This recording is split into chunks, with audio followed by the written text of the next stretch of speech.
2025 ఉగాది పర్వదినాన స్వర్ణాంధ్ర 2047 లక్ష్యంతో CM Nara Chandrababu Naidu, deputy CM Pawan Kalyan నాయకత్వంలో ఏడాది క్రితం ప్రారంభమైన P4 కార్యక్రమం మంచి ఫలితాలను ఇచ్చిందని కాకినాడ రూరల్ ఎమ్మెల్యే పంతం నానాజీ పేర్కొన్నారు. కాకినాడ రూరల్ ఎంపీడీవీ కార్యాలయంలో ఎంపీడీఓ పసుపులేటి సతీష్ ఆధ్వర్యంలో నిర్వహించిన ప్రత్యేక వేడుక కార్యక్రమంలో రూరల్ ఎమ్మెల్యే పంతం నానాజీ ముఖ్య అతిథిగా పాల్గొని గత ఏడాది కాలంలో సాధించిన ప్రగతిని వెల్లడించారు. సమాజంలోని సంపన్న వర్గాలు తమ వంతు బాధ్యతగా అట్టడుగునున్న 20% పేద కుటుంబాలను ఆదుకోవడమే ఈ విధానం యొక్క ప్రధాన ఉద్దేశ్యమని, ప్రభుత్వం కేవలం సమన్వయకర్తగా ఉంటూ ప్రజలు, ప్రైవేట్ సంస్థలను ఈ యజ్ఞం భాగస్వామ్యులను చేస్తోందని ఆయన వివరించారు. గడిచిన ఏడాది కాలంలో కాకినాడ రూరల్ పరిధిలో సుమారు 12,348 బంగారు కుటుంబాలను అధికారులు గుర్తించగా వారికి అండగా నిలిచేందుకు 2,788 మంది మార్గదర్శులు స్వచ్ఛందంగా ముందుకు వచ్చారు.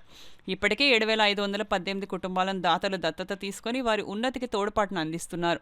ఈ క్రమంలో కార్పొరేట్ సంస్థలు, ఫౌండేషన్లు విద్యా, వైద్యం, మౌలిక వస్తువుల కల్పనలో కీలక పాత్ర పోషిస్తున్నాయని మార్గదర్శి ప్రవీణ్ చక్రవర్తి విద్యార్థులకు ఉచిత విద్యా, భోజన సౌకర్యాలు కల్పిస్తూ మానవత్వాన్ని చాటుకున్నారని, మౌలిక సదుపాయాల కల్పనలో కోరమండల్ ఇంటర్నేషనల్ లిమిటెడ్ సుమారు 3,67,00,000 CSR నిధులతో వాకలపూడిలో స్కిల్ డెవలప్మెంట్ సెంటర్ నిర్మాణం, పార్కుల అభివృద్ధి, అంగన్వాడీ కేంద్రాల ఆధునీకరణ పనులు చేపట్టింది.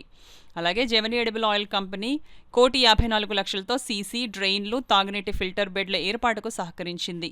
ఈ వార్షికోత్సవం సందర్భంగా ఉత్తమ సేవలు అందించిన కేటీసీ మార్గదర్శులను సత్కరించారు. అందరూ కలిసికట్టుగా సాగేసిన ఈ ప్రయాణం పేదరికం లేని స్వర్ణాంధ్ర నిర్మాణానికి గట్టి పునాది వేస్తోందని ఎమ్మెల్యే నానాజీ ఆకాంక్షించారు. ఈ కార్యక్రమంలో ఆర్డీఓ ఎస్ మల్లిబాబు, కూటమి నాయకులు పిల్లి అనంతలక్ష్మి, సత్యనారాయణమూర్తి, పెంకె శ్రీనివాస్ బాబా, కటకంశెట్టి బాబీ, రంభాల వెంకటేశ్వరరావు, ఎంపీపీ నందిపాటి అనంతలక్ష్మి త్రిమూర్తులు, సిరంగు శ్రీనివాస్, ముద్రగడ రమేష్, బండారు మురళి, తాటికేల వీరబాబు తదితర నాయకులు పాల్గొన్నారు. అలాగే కాకినాడ రూరల్ మండలంలో 8,756 కుటుంబాలు, దత్తత కుటుంబాలు 5,298, అలాగే మొత్తం కుటుంబాల సంఖ్య 3,058 కరప మండలంలో, అలాగే దత్తత కుటుంబాలు 1928. ఈరోజు దీంట్లో కొంతమంది అవార్డులు కూడా కొన్ని స్థాయిలో కొన్ని కంపెనీ రిప్రజెంటేటివ్స్ అవ్వచ్చు.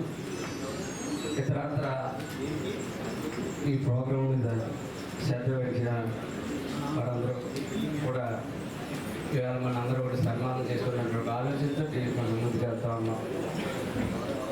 ఇన్ని కుటుంబాలకి మార్గదర్శులుగా ఉంటూ ముందుకు జరుగుతున్న వాళ్ళందరికీ కూడా నా నమస్కారం తెలియజేసుకుంటూ ఉన్నాను.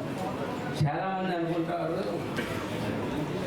ఒక డబ్బే ప్రధానంగా ఈ P4 అంటే ఒక డబ్బు ద్వారా సాయం చేయడం అన్నది ఒక ఆలోచన చాలా మందిలో 100 మందికి ఆ ఆలోచనతో ఉన్నారు.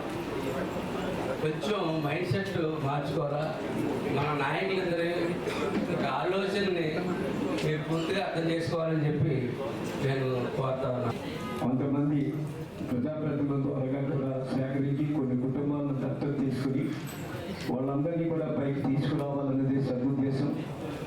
దానికి ఇక్కడ మిమ్మల్ని అందరినీ కూడా కాకినాడ రూరల్ నియోజకవర్గంలో కోఆర్డినేటర్ కన్నా మిమ్మల్ని అందరినీ కూడా నియమించిన మీరు కూడా మరి ముఖ్యమంత్రి గారు ఏ ఉద్దేశంతో ఈ కార్యక్రమం చేపట్టారు, ఏ ఉద్దేశంతో ఆయన చెప్పారన్నది కూడా మీకు కూడా మానవత దృక్పథం అందరూ కూడా ఆలోచించారు.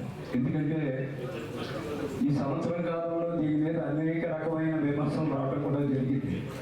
ఏంటంటే మా ముఖ్యమంత్రి గారిని మేము అనుకోవటం అంటే ఇబ్బందికరమైన పరిస్థితి, ఈయనకేమైనా ఇబ్బంది, ఈయనకేమన్నా ఇక్కడ కూర్చొని చెప్తారు, ఇక్కడ మేము వీళ్ళందరినీ ఫాలోఅప్ చేయడానికి మాకు కూడా ఇబ్బంది. ఈ P4 అనేది పెట్టడం చాలా మందికి ఇష్టం లేదు.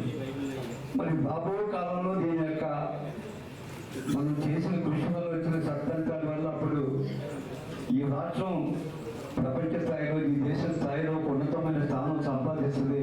ఆయన ఆచరణ చేసిన కార్యక్రమం మంచిది అని చెప్పి మనందరం కూడా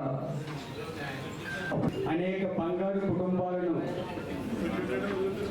కాపాడుతూ వారికి చేదోడు వాదుడుగా ఉండే మార్గదర్శకులకి అందరికీ కూడా నా పాదాభివందనం తెలియజేసుకుంటున్నాను.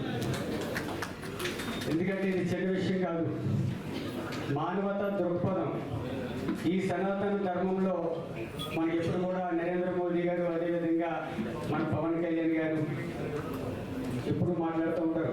ముందుగా మానవతా ధర్మం మన సీఎం చంద్రబాబు నాయుడు గారు సనాతన ధర్మాన్ని మనం కాపాడినట్లయితే మనల్ని ఆ ధర్మం కాపాడుతుందని. అంటే ఈ ఏదైతే ఈ బంగారు కుటుంబాలుగా చేయడమే మార్గదర్శనం ద్వారా చేపట్టినటువంటి ఈ P4 కార్యక్రమాన్ని ప్రవేశపెట్టిన ముఖ్యమంత్రి చంద్రబాబు నాయుడు గారికి నిజంగా ధన్యవాదాలు తెలియజేయాలి. Areas of tribal people and poor and neglected people in the communities. We are since working among the unreached kids. Almost 10,000 kids have been sponsored by us in different places of India and all over AP also. Among us, there are 350 students who have been studying doctors in other places in Andhra Pradesh, where we had personally verified them and made them as doctors and inmates in the communities where we had been working out. Among here, many NGOs have been sponsored by us also for their works. And I am so happy to be part of this program so that many people can benefit from this community program. And in future, we are ready to work with Nanaji and other team who are verified in the backward communities and the areas where we are working together with the P4 team. I am so happy to be part of this program. And